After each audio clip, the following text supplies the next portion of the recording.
Episode 5 dimulai. Kelompok Jisung merayakan kemenangannya atas terpilihnya Jisung sebagai ketua penghuni apartemen terbaru.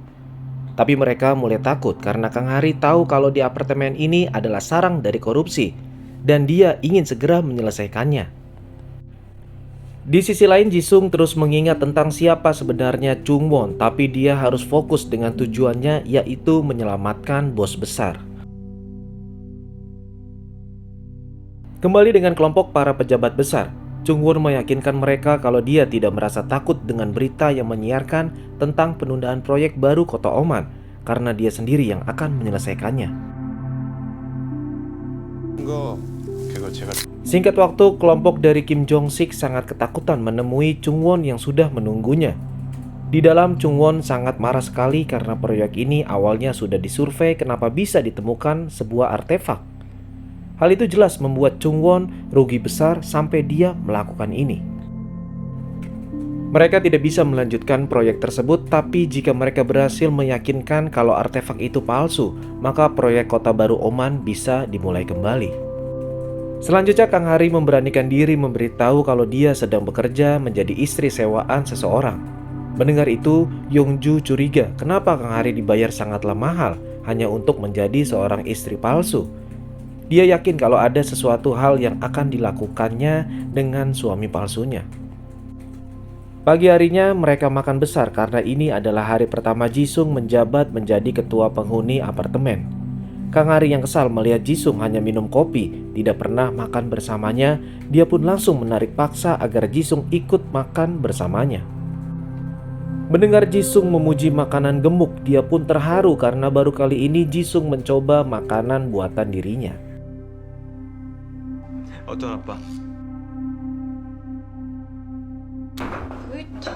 Manajer apartemen ini terus mengingat tentang kejadian di mana Chungwon melukai ketua apartemen sebelumnya. Dia harus bisa bekerja sama dengan Chungwon agar dirinya bisa terus hidup dan bertahan di apartemen. Kembali dengan kelompok Jisung, Gyeongnam mengingatkan si Kadal agar tidak main judi karena jika Jisung tahu maka dia akan memotong tangannya. Lalu Gemuk mengajak mereka untuk datang ke kantor manajemen untuk mendukung Jisung karena ini adalah hari pertamanya bekerja.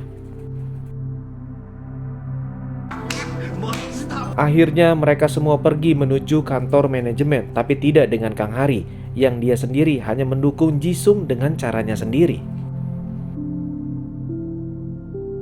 Misi berikutnya adalah mengambil stempel dan buku rekening. Di dalam sana Jisung disambut dengan meriah, lalu manajer ini memberikan buku rekening dan stempel ketua penghuni apartemen. Jisung sebentar lagi akan ada rapat bersama dengan para vendor. Setelah keadaan aman, langkah berikutnya besok mereka akan menguras semua uang yang ada di apartemen tersebut. Gyeongnam disuruh menyiapkan tas. Gemuk diperintahkan untuk menjual barang yang ada di apartemennya dan Jegil sendiri mengurus stempel manajer yang disimpan di atas meja. Tiba-tiba Bujang datang memberikan hadiah kepadanya. Ternyata itu adalah papan nama Jisung karena sudah menjadi ketua penghuni apartemen. Scene berpindah di kelompok Paseo. Mereka harus memikirkan dan mencari celah agar Jisung dipecat dari jabatannya sekarang. Mendengar itu, Paseo tidak yakin dengan ucapan mereka. Dia butuh bukti kuat untuk menyingkirkan Jisung. Apalagi Paseo tahu kalau dirinya dan mereka sudah menerima uang banyak dari Chungwon. Hal itu jelas bisa membuat nyawa mereka terancam oleh Chungwon jika tidak bisa menyingkirkan Jisung. Lalu Bujang mengatakan kalau dia bersedia menjadi penasehatnya karena jika menjadi seorang ketua apartemen, godaan untuk korupsi sangatlah besar. Maka dari itu dia akan membantu Jisung. Lalu Pak Manajer datang dan menyuruh Jisung untuk segera hadir dalam rapat. Saat tiba di lokasi, Jisung disambut dengan para wakil penghuni apartemen karena sudah menjadi ketua apartemen yang baru. Dengan cepat, Bujang menjelaskan kalau ketua yang sekarang tidak menerima sogokan dalam bentuk apapun. Dan dia juga memberitahu kalau dia adalah penasehat dari Jisung. Kemudian Chungwon yang sudah tiba di lokasi penemuan artefak, dia memberikan uang kepada profesor dan menyuruhnya mengumumkan kalau penemuan artefak ini adalah hasil rekayasa. Di sini profesor juga yakin kalau artefak ini tidak mungkin ditemukan di sini jika bukan seseorang yang menguburnya dengan sengaja. Chungwon langsung merencanakan sesuatu. Selanjutnya Kang Hari ditelepon oleh guru TK Gyeongbuk yang tidak datang di acara pentas seni sekolah.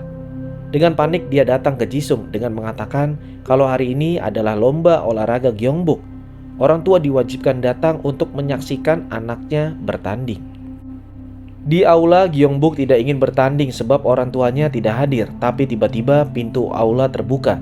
Jisung dan Kang Hari sudah datang dan siap bertanding bersama dengan Gyeongbuk. Lalu Gyeongnam sudah mendapatkan tas yang dibutuhkan oleh Jisung. Jegil sendiri melihat kantor manajemen sudah tidak ada orang, tapi Jegil malah dikejutkan dengan seorang wanita yang meminta bantuan untuk memperbaiki mesin fotokopi, sampai Jegil pun berhasil mendapatkan stempel Pak Manajer. Dan yang terakhir, Gemuk sudah berhasil menjual semua peralatan rumah milik Jisung. Semua ibu-ibu yang ada di sana terkesima melihat aksi dari Jisung, begitu juga dengan Kang Hari. Hingga acara puncak pun tiba, mereka harus bertanding bersama untuk mengalahkan orang tua siswa lainnya. Namun mereka terjatuh, tapi untungnya mereka berhasil keluar menjadi juara. Setelah menang, Gyeongbuk malah memilih hadiah roll rambut karena Kang Hari tidak punya barang itu. Pilihan dari Gyeongbuk itu malah membuat semua orang-orang yang ada di sana menjadi kagum. Saat di jalan, Jisung mendapatkan informasi dari saudaranya kalau mereka sudah menjalankan semua perintahnya. Hal itu jelas membuat Jisung menyuruh Kang Hari agar mulai besok tidak bekerja kembali dan memberikan uang agar Kang Hari bisa pulang lebih cepat. Setelah bertemu dengan Yongju, Kang Hari tidak percaya dengan sikap Jisung yang tiba-tiba berubah dalam waktu semalam. Sementara itu, Jisung yang sudah berada di dalam apartemennya, dia diberikan stempel oleh Jegil dan Jisung menyuruh mereka berkemas karena besok mereka akan ke bank lalu kabur diam-diam. Sedangkan Gyeongnam mencoba menjelaskan kepada anaknya tentang semua ini, tapi Gyeongbuk malah senang dengan keluarga palsu yang ia miliki sekarang. Kemudian Jisung menemui si Kadal kalau mulai besok hutang-hutangnya sudah lunas dan dia akan diberikan komisi besar karena sudah banyak membantunya. Tapi si Kadal tidak ingin menerimanya. Di sini Jisung meyakinkan kembali ke Kadal kalau dia tidak boleh berjudi, sebab jika dia masih ketahuan berjudi lagi, maka dia akan benar-benar memotong kedua tangannya. Pagi harinya Jisung menyuruh mereka untuk mengambil semua uang di bank lalu menyerahkannya kepada Pason agar mereka bisa membebaskan bos besar. Dan sorenya mereka akan meninggalkan Seoul. Setibanya di Bank Hanso, rencana pun dimulai. Saat bertemu dengan petugas bank, Jisung beralasan kalau dia sebagai ketua penghuni apartemen yang baru akan melakukan renovasi besar untuk apartemennya itu. Tapi Jisung terkejut ketika semua dana yang dicairkan hanya sejumlah 2.530 won saja. Ternyata semua uang ini tersebar di beberapa bank yang membuat Jisung harus mengambilnya satu persatu dengan nominal yang sangatlah sedikit. Jisung sangat marah karena sudah melakukan segalanya untuk mendapatkan uang tersebut. Tapi dia tidak tahu di mana uang 17 miliar won sebenarnya disimpan. Selanjutnya lagi-lagi Kadal menjadi sasaran bagi Jisung. Dia membawa Kadal ke atas gedung untuk meminta penjelasan kenapa uangnya tidak ada. Kadal sendiri bingung kenapa uangnya tidak ada. Dia curiga kalau ada seseorang yang telah mengambilnya lebih dulu. Dia mencurigai Paseo, Pak Manajer, dan Kabak Keuangan sudah bersekongkol agar mengambil uangnya terlebih dahulu. Rencana selanjutnya Jisung menyuruh mereka untuk mencari tahu tentang Paseo, Pak Manajer, dan Kabak Keuangan sebelumnya. Tapi mereka membutuhkan waktu untuk penyelidikan ini. Hal itu jelas, Jisung harus mempertahankan jabatan ketuanya dan mengumpulkan keluarga intermittennya kembali. Kang Hari masih saja tidak terima dengan keputusan Jisung yang memecatnya secara mendadak. Tapi tiba-tiba Jisung memberikan sebuah pesan kalau dia ingin bertemu Kang Hari sekarang dan memberitahu kalau dia sudah berada di depan rumah Kang Hari. Ketika bertemu dengannya, Kang Hari bertanya apa alasannya kenapa dia tiba-tiba dipecat. Lalu Jisung tidak berpikir panjang karena kedatangannya sekarang ingin mengajak Kang Hari untuk mulai bekerja kembali selama 2 minggu ke depan. Sekarang Chung Won sudah tiba di kantor polisi. Dia diberitahu kalau ada satu mobil lain selain kendaraan proyek yang datang. Mereka akan berusaha mencari siapa pemilik mobil tersebut. Saat tiba di kantor manajemen, Jisung bertemu dengan Pak Manajer yang menanyakan masalah apa yang sekarang mereka hadapi. Masalah itu adalah perbaikan lift apartemen. Tapi Jisung menanyakan bagaimana cara membayarnya pada saat itu, karena biayanya sangatlah besar. Pak manajer menyarankan untuk menggunakan dana DPJP. Pengeluarannya itu harus distempel oleh manajer dan ketua penghuni apartemen.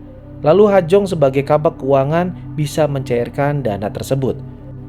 Tapi untuk kali ini biaya perbaikan lift sudah ditanggung oleh vendor dan Hajong sendiri sedang cuti selama 1 minggu. Kembali dengan Bujang yang tahu kalau saudaranya Jisung sangatlah kejam. Dia akan mengancam untuk memotong tangan ayahnya padahal ayahnya hanya bermain judi saja.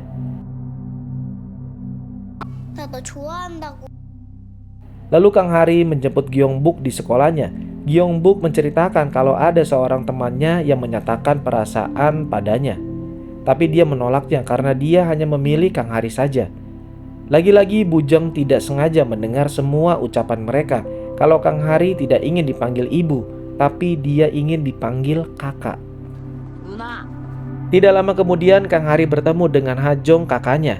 Hajong bingung kenapa Kang Hari berada di sini dan dia dipanggil ibu oleh anak kecil di sebelahnya. Kembali dengan Bujang, dia terus memikirkan semua kejadian aneh dimulai dari Gyeongnam yang berbicara kasar kepada ayahnya dan Gyeongbuk yang memanggil kakak kepada ibunya sendiri. Karena pusing, dia tidak ingin memikirkan semua itu. Di sisi lain, ajudan Chungwon memberikan informasi kalau mobil itu adalah mobil dari kelompok Jisung yang berada di proyek Kota Baru Oman. Di sini Chungwon hanya tahu kalau Jisung menjadi ketua. Dia sudah berhasil menaikkan harga jual apartemen dengan cepat. Lalu tiba-tiba Kang Hari mulai besok tidak ingin lagi bekerja dengan Jisung karena dia memiliki masalah yang sangat besar, sedangkan Jisung membutuhkan Kang Hari untuk melengkapi keluarga palsu yang mereka buat sebelumnya. Secara tidak terduga, Bujang mendengar semua itu di balik pintu unit apartemennya dan episode 5 pun selesai.